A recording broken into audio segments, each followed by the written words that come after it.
pada pagi hari ini adalah mengenal gangguan pendengaran pada usia lanjut atau yang disebut dengan presbicus. Selamat pagi Dokter Sago, apa kabar nih pada pagi hari ini? Selamat pagi. Kabar baik. Kabar baik ya. Baik, terkait dengan tema kita pada pagi ini, tentunya ini sangat unik dan juga perlu sekali kita bahas ya Dok ya. Saya panggilnya Dokter Sagung atau Dokter Dewi? Dokter Sagung aja. Baik. Nah sebelumnya nih ingin tahu juga apa sih yang dimaksud dengan presbikusis ini, dan warga kota saya jamin agak asing ya mendengarnya, mungkin lebih sering mendengarlah gangguan pendengaran pada usia lanjut. Nah kira-kira itu seperti apa ya Dok ya? Ya baik, biasanya memang lebih umum dikenal dengan gangguan pendengaran pada usia lanjut ya. Kalau dari bahasa kedokteran kita bilang dengan presbikusis. Presbikusis sendiri ini adalah menurunnya kemampuan mendengar akibat pertambahan usia. Biasanya ditandai dengan kondisi seperti sulit mendengar suara yang bervolume tinggi, seperti dering telepon atau bunyi alarm. Presbikusis merupakan kondisi yang wajar terjadi. Sebagian besar penderita presbikusis ini adalah lansia yang berusia di atas 65 tahun. Lalu biasanya beberapa fungsi tubuh kan akan mengalami proses penurunan ya, yang kita sering sebut dengan proses penuaan gitu. Jadi presbikusis ini sebenarnya bukan kondisi yang berbahaya, tetapi biasanya dapat mempengaruhi kehidupan sehari-hari karena penderitanya akan bisa mengalami kualitas hidup yang menurun, habis itu kualitas di hari tuanya juga menurun. Jadi makanya penting untuk mengetahui lebih lanjut apa sih itu presbikusis.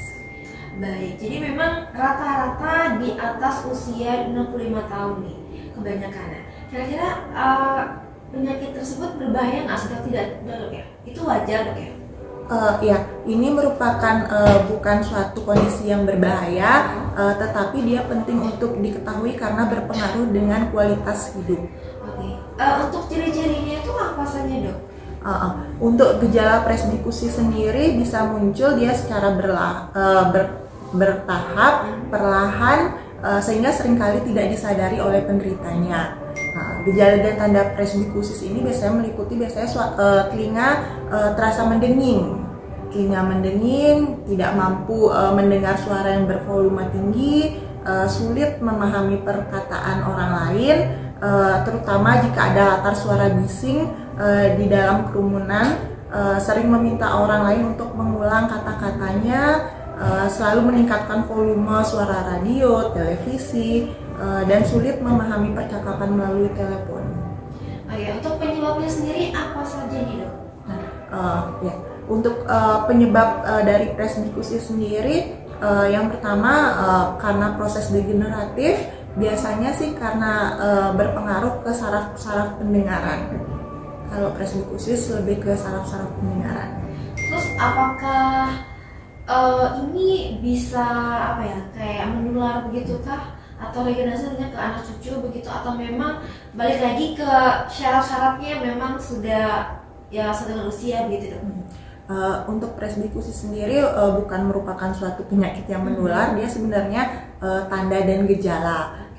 Karena semakin bertambahnya usia, biasanya saraf-saraf kan mulai mengalami penurunan fungsi, jadi makanya untuk pendengaran juga mulai menurun dirasakan. Oke, lalu juga jika memang sudah ada nih gejala-gejalanya, kira-kira hal pertama apa yang bisa dilakukan orang di rumah nih, entah itu anak-anaknya atau cucunya nih, kan tiba-tiba tiba nih pendengarannya sudah mulai susah ya, kayak saya gitu, gimana Dok? Tentu saja yang pertama bisa langsung dibawa untuk melakukan pemeriksaan telinga ke dokter, supaya mendapat penanganan yang tepat dan penjelasan yang benar. Lalu biasanya nanti di sana kita akan periksa dulu gimana kondisi telinga, karena keluhan penurunan pendengaran banyak juga penyebabnya. Kalau ada kotoran juga bisa menyebabkan telinga tersumbat. Jadi nanti kita akan periksa bagaimana kondisi telinga luar, telinga tengah, dan telinga dalam. Setelah itu biasanya untuk menegakkan presbikusis sendiri kita lakukan yang namanya tes pendengaran. Tes pendengaran itu kita lakukan dengan alat audiometri namanya. Dari sana kita bisa tahu apakah ada gangguan di saraf-saraf pendengarannya, seberapa derajat keparahan untuk penurunan pendengarannya. Baik, lalu apakah perlu nih untuk para usia itu untuk menggunakan alat nih supaya pendengarannya normal kembali, atau bagaimana nih kalau saran dari dokter sendiri? Apakah ada terapinya atau minum obatnya juga nih? Ya, biasanya memang banyak pertanyaan apakah presbikusis ini selalu dengan alat bantu dengar seperti itu. Jadi kembali lagi seperti yang tadi saya katakan, presbikusis itu sendiri adalah proses degeneratif yang ditandai dengan tuli saraf. Jadi untuk menentukan derajatnya, pertama kita lakukan pemeriksaan audiometri dulu. Nah, apabila di sana memang ada kerusakan di saraf, untuk penanganannya memang menggunakan alat bantu dengar. Tadi sudah dibahas bahwa pendengaran usia lanjut ini biasanya terjadi pada usia 65 tahun ke atas. Tapi apakah ada kemungkinan nih dok di bawah usia 65 tahun? Ya, itu sangat ada. Makanya disinilah perlu kita tahu dan kita edukasi tentang gimana sih biar tidak terjadi sebelum 65 tahun gitu. Ya, karena untuk penurunan kemampuan pendengaran sendiri seiring bertambahnya usia itu kan memang suatu yang alamiah. Nah, gimana caranya biar sebelum 65 tahun tidak terjadi seperti itu? Yang pertama, kita bisa lakukan untuk menggunakan pelindung telinga, ya, jika bekerja di lingkungan yang bising. Yang kedua, menghindari aktivitas yang berisiko merusak pendengaran seperti mendengarkan musik yang bervolume terlalu keras. Lalu tidak memasukkan benda seperti cairan apapun ke dalam telinga. Lalu dari faktor nutrisi juga, konsumsi makanan yang bernutrisi, rutin berolahraga, itu juga bisa mencegah untuk menurunnya fungsi pendengaran. Lalu yang sering terjadi juga kebiasaan buruk seperti merokok, itu bisa dihentikan. Lalu melakukan pemeriksaan fungsi pendengaran secara rutin ke dokter.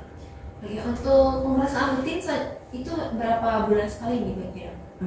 Oh ya, tergantung misalnya ya, kalau biasanya keluhan dari beberapa pasien kan telinga saya tersumbat, terasa penuh, atau pendengarannya menurun, kita lakukan pemeriksaan. Nah, seandainya kalau keluhan tersebut karena ada kotoran di dalam liang telinganya, lalu kita bersihkan, untuk pemeriksaan berkalanya bisa dilakukan 4-5 bulan ke depan. Dan sebaiknya sebelum itu juga karena sudah dibersihkan oleh dokter ke dokter di dokter, jadi untuk di rumah sendiri kadang kan tangan gatel tuh ya atau gimana, sebaiknya nggak usah.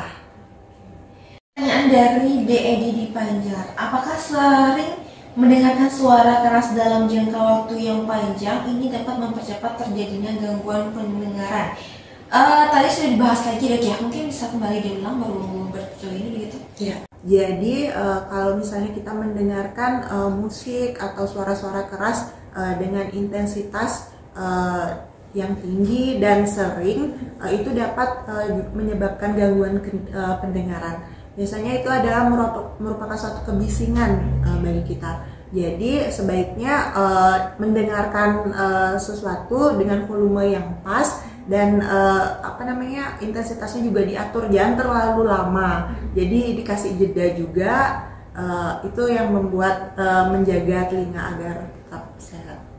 Iya, bagi anak muda sekarang agak sulit ya.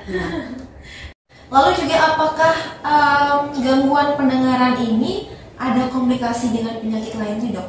Seperti itu. Untuk gangguan pendengaran sendiri yang dengan saraf biasanya mempengaruhi ke kualitas hidup saja. Tapi dia penyebabnya bisa dari yang lain. Biasanya kalau pasien dengan ada gangguan gula darah, hipertensi, tensi tinggi gitu bisa menyebabkan gangguan pendengaran. Baik, satu penanya lagi dari Nengah Dharma di Sun. Bagaimana dukungan keluarga dapat berperan dalam mengatasi tantangan yang dihadapi oleh penderita gangguan pendengaran ini, dok?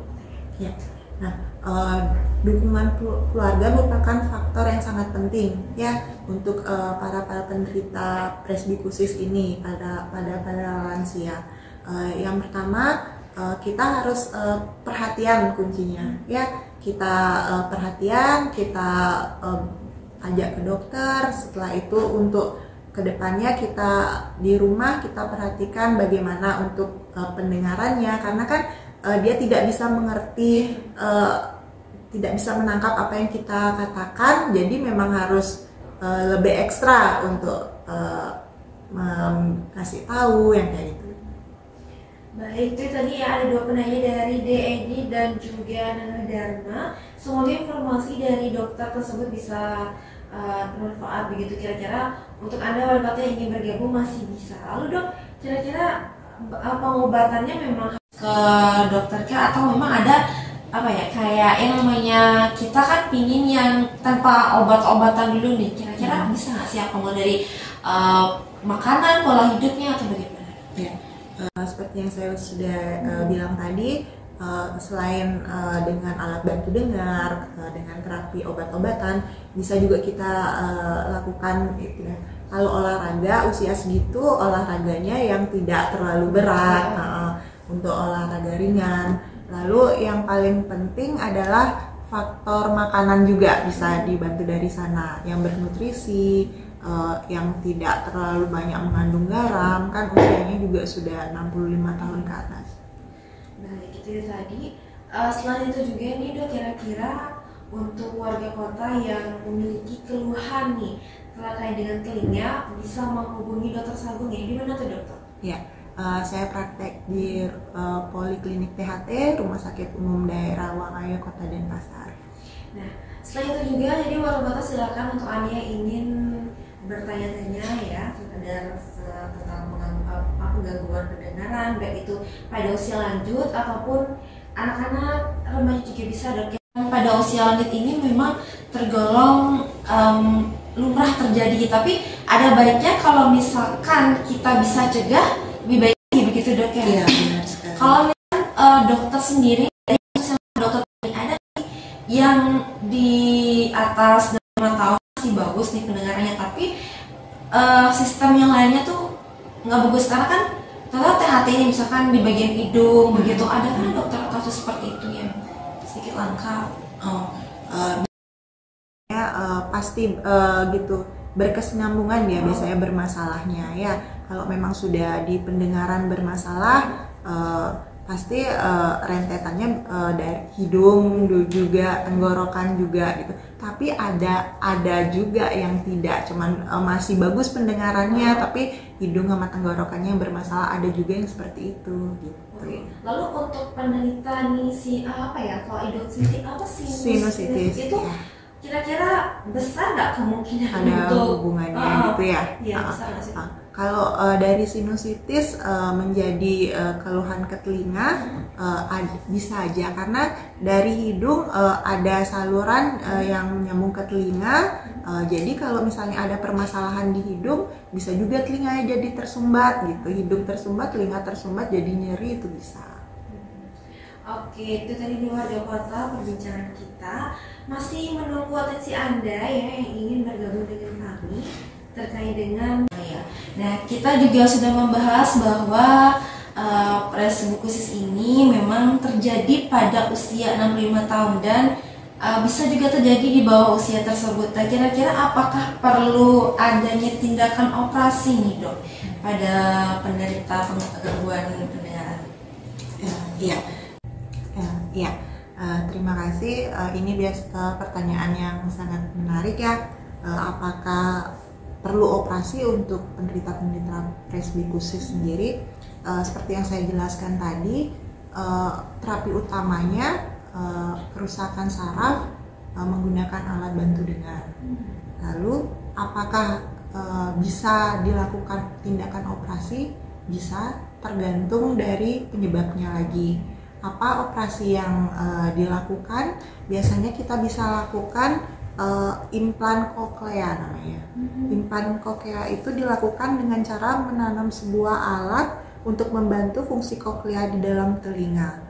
Koklea sendiri berfungsi untuk mengambil dan menyampaikan suatu getaran suara ke otak melalui saraf-saraf pendengaran. Itu biasanya berlangsung berapa lama nih?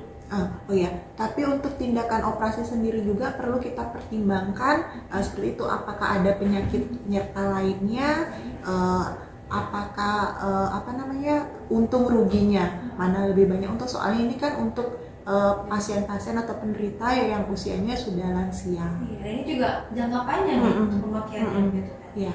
Terus apakah ada efek sampingnya untuk penanaman alat tersebut?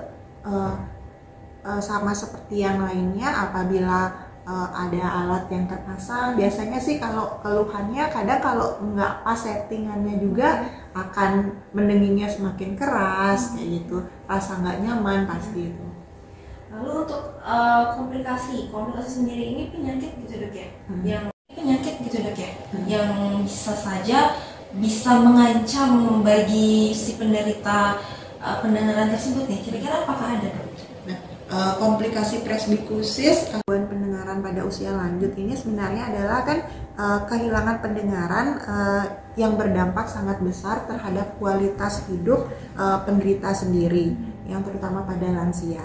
Jadi gangguan pendengaran ini dapat menyebabkan penderita sulit melakukan percakapan. Akibatnya mereka cenderung menjadi penyendiri dan bisa saja merasa depresi. Lalu di samping itu juga hilangnya pendengaran juga dapat menyebabkan penurunan kemampuan kognitif. Jadi seperti kemampuan memahami dan mengingat sesuatu serta memecahkan suatu permasalahan. Baik, lalu untuk tuli sendiri nih, apakah termasuk dalam gangguan pendengaran? Ya, kalau tuli itu termasuk gangguan pendengaran yang tadi saya jelaskan. Tuli itu ada tuli saraf, sensori neural, dan seperti itu. Lalu juga ada penanya dari Bu Ana ya. Bu Ana di seputaran Minhoja. Bagaimana cara melakukan pemeriksaan pendengaran secara berkala untuk pengobatan tersebut nih terhadap penderita gangguan pendengaran? Jadi pemeriksaan berkala bisa dilakukan dengan cara datang kontrol ke dokter THT, nanti kita cek apakah berkalanya itu 1 bulan, 2 bulan, tergantung kondisi dan sakit yang diderita. Lalu apakah ini ada minum obat juga dok kira-kira untuk presbikusis sendiri? Kalau untuk presbikusis kan karena terjadinya karena saraf, jadi kalau itu obatnya biasanya kita berikan vitamin C. Vitamin. Vitamin. Namun itu harus diminum secara jangka panjang juga kah, atau memang ketika sudah mulai membaik bisa di stop gitu? Untuk stopnya secara bertahap. Karena agak sulit juga ya dok ya. Lalu pertanyaan terakhir ini, Madedara dijalankan jika presbikusis ini sudah terlalu parah karena keterlambatan penanganannya, langkah apa yang harus dilakukan? Wah, bagus juga nih pertanyaannya ya. Iya, jadi intinya untuk presbikusis sendiri apabila sudah terlalu parah, tidak bisa memakai alat bantu dengar, sudah terlalu tulinya sudah terlalu tinggi, jadi yang bisa kita lakukan biasanya kita di rumah pada pasien-pasien atau penderita dengan presbikusis bisa berbicara secara perlahan, jangan berbicara dengan penderita presbikusis itu dengan cepat-cepat, jadi dia tidak akan bisa menelaah atau memahami. Lalu kita bisa memakai metode mimik, gerakan bibir, ya itu yang bisa lebih diperjelas supaya komunikasinya lebih lancar pada pasien-pasien dengan presbikusis. Atau dengan tulisan begitu dok ya? Bisa juga ya. Nah lalu adakah kira-kira ketika gangguan pendengarannya sudah tidak bagus gitu untuk berbicara ini dari pasien-pasien itu, apakah ada yang tidak bisa langsung bicara ataukah memang masih bisa nih dok? Lebih benar. Untuk yang usia lanjut, ya, betul. untuk gangguan bicaranya tidak ada yang mengalami permasalahan karena pendengaran aja. Baik, itu tadi warga kota. Yang terakhir nih dok, kira-kira pesan dan juga harapan untuk warga kota Denpasar khususnya yang sudah lanjut usia nih, jangan bandel ya. Apa nih kira-kira? Ya, jadi kalau untuk presbikusi sendiri intinya adalah kita memanage pikiran kita, karena kan kita sudah tidak bisa berkomunikasi dengan baik gitu. Jadi pasti stresornya sangat tinggi juga kayak gitu. Jadi itu semua masih ada jalan bisa diatasi dengan pemakaian alat bantu dengar, dengan minum vitamin, makan makanan yang bernutrisi, olahraga ringan, semua itu bisa. Itu aja sih. Oke, jadi warga kota kira-kira itu kan untuk warga kota yang kiranya memang sudah di masa-masa lansia ya, untuk usia, tapi memang ada baiknya tetap menjaga pola makan juga dan olahraga ringan saja. Terima kasih Dokter Sabung sudah berkenan hadir di sini. Kesempatan kita bisa membahas terkait dengan